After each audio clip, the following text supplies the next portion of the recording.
क्या आपको कभी ऐसा लगा है कि जब आप सो रहे हैं उस वक्त आपको किसी प्रेत आत्मा या फिर किसी डीमन ने कस के पकड़ लिया है?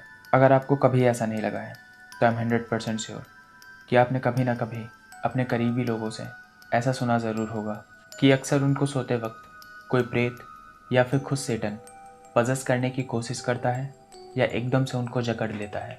और इस सिचुएशन में they can't move their hands, their body and even they can't shout.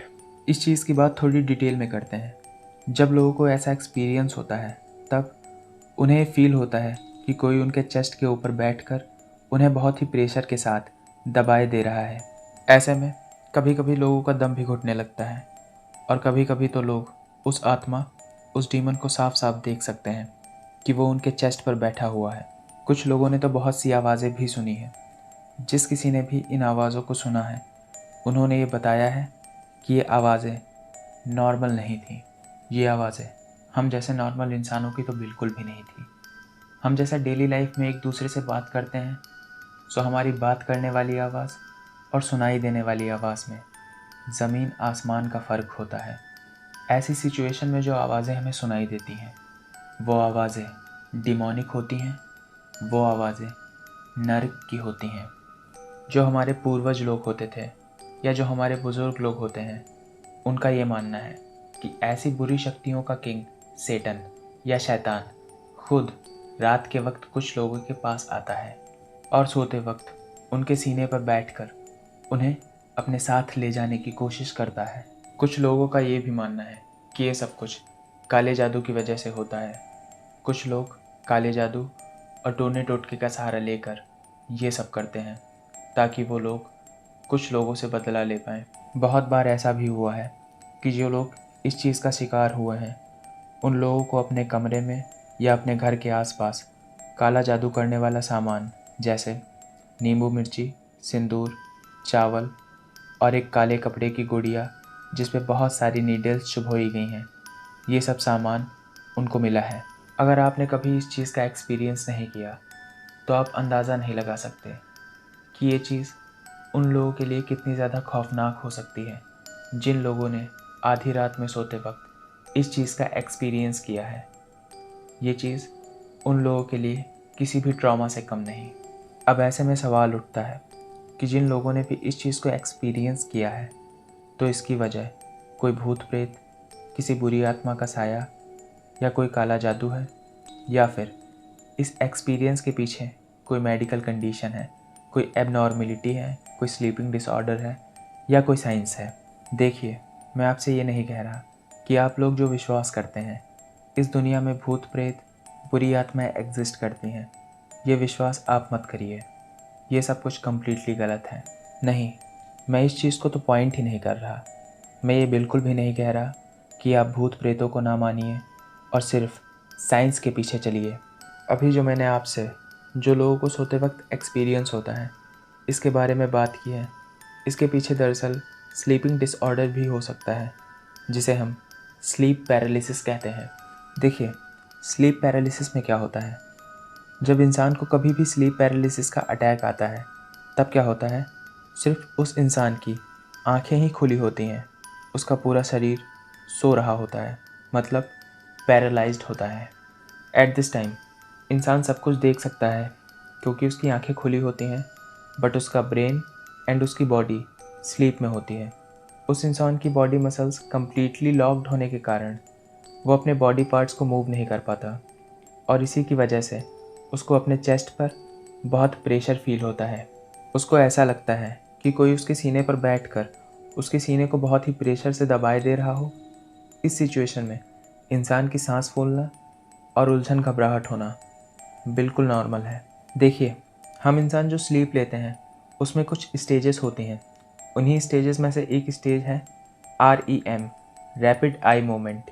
इस स्टेज में क्या होता है, हम बिल्कुल डीप स्लीप में होते हैं बट हमारी आइज़ में रैपिड मूवमेंट होती रहती है, जैसे इस वाली स्टेज का नाम हमें बताता है। इस स्टेज के दौरान जब हम डीप स्लीप में होते हैं तो कभी कभी हमारा माइंड हमें ड्रीम्स भी दिखाता है, जो हमारी बॉडी मसल्स लॉक हो जाती हैं, जो हमारी बॉडी REM के दौरान पैरालाइज हो जाती है। ये चीज़ कम्प्लीटली नॉर्मल होती है। एक्चुअली हमारा माइंड ही हमारी बॉडी को पैरालाइज कर देता है, और ऐसा इसलिए क्योंकि जब हमारी स्लीप REM स्टेज में होती है और हम ड्रीम्स देख रहे होते हैं, तो अपने हाथ पैरों को मूव करके या फिर अपनी बॉडी को मूव करके हम खुद को या किसी और को हार्म ना कर सकें। स्लीप पैरालिसिस एक स्लीपिंग डिसऑर्डर है। स्लीप पैरालिसिस में ये बिल्कुल नॉर्मल है कि कोई भी व्यक्ति इस सिचुएशन में हेल्यूसिनेट करे और उसका माइंड ये खुद ही उसे इमेजिन करवाए कि उसके चेस्ट के ऊपर कोई बैठा है या कोई डिमोनिक क्रिएचर उसके आसपास है। दरअसल उस पर्सन का माइंड जो ये उसे हेल्यूसिनेट करवाता है, उसकी 2 वजह हो सकती हैं। पहली वजह कि उस पर्सन को स्लीप पैरालिसिस का अटैक तब आया जब वो REM स्टेज में हो और कोई ड्रीम भी देख रहा हो, और उसे स्लीप पैरालिसिस का अटैक हुआ तो सिर्फ उसकी आइज़ ही ओपन हुई, उसका माइंड एंड बॉडी स्लीपिंग और या फिर ड्रीमिंग स्टेट में ही रहे। और दूसरी वजह ये हो सकती है कि उसके चेस्ट पे जो उसे प्रेशर महसूस हो रहा है, उसकी वजह से यहाँ पे भी सिर्फ उसकी आइज़ ही ओपन होती हैं, उसका brain and body sleeping state में ही रहता है, एंड फिर वो ब्रेन हेल्यूसिनेट करवाता है एंड उसको तरह तरह की आवाज़ें भी सुनवाता है। स्लीप पैरालिसिस जनरली 30 सेकंड से लेकर 2 मिनट तक ही रहता है।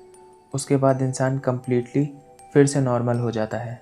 देखिए, ये वीडियो बनाने का मकसद ये बिल्कुल भी नहीं है कि मैं ये कहना चाह रहा हूँ कि ये सब बुरी शक्तियाँ, पोजेशंस, टोना टोटका, सैटन डीमन, ये सब कुछ भी नहीं होते। जी नहीं, बल्कि मैं तो खुद भी इन चीज़ों पर विश्वास करता हूँ।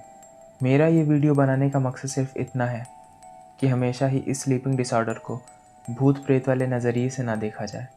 अगर सोते वक्त आपके साथ ये प्रॉब्लम होती है कि आपको लगता है कि आपके ऊपर कोई डीमन या कोई और आके बैठ गया है, तो आपको ये समझना चाहिए ये शायद स्लीपिंग डिसऑर्डर या स्लीप पैरालिसिस भी हो सकता है, एंड इसके ट्रीटमेंट के लिए आपको डॉक्टर से कंसल्ट करना चाहिए, ना कि किसी तांत्रिक से।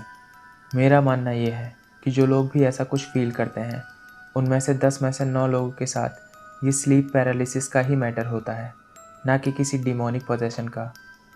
और बचे हुए 1 पर्सन के साथ शायद डिमोनिक पोजेशन भी हो सकता है। जब भी कोई पर्सन इस सिचुएशन को एक्सपीरियंस करता है, तो उसके लिए एंड हमारे लिए भी सबसे बड़ी मिस्ट्री यही होती है कि क्या सच में उसको कोई डीमन पोजेस करने आया था या फिर ये एक नॉर्मल स्लीप पैरालिसिस का ही केस है। देखिए, इस चैनल पे हमने दोनों ही कैटेगरीज़ को ऐड किया है। उसमें से पहली है हॉरर एंड दूसरी कैटेगरी है मिस्ट्री। सो ये वीडियो हॉरर कैटेगरी से नहीं बल्कि मिस्ट्री कैटेगरी से बिलोंग करता है। बहुत ही जल्द मैं इस चैनल पे हॉरर कंटेंट भी लेके आने वाला हूँ। सो अगर आप मिस्ट्री एंड हॉरर वीडियोस देखना चाहते हैं तो आप इस वीडियो को लाइक कर सकते हैं एंड चैनल भी सब्सक्राइब कर सकते हैं। Good bye.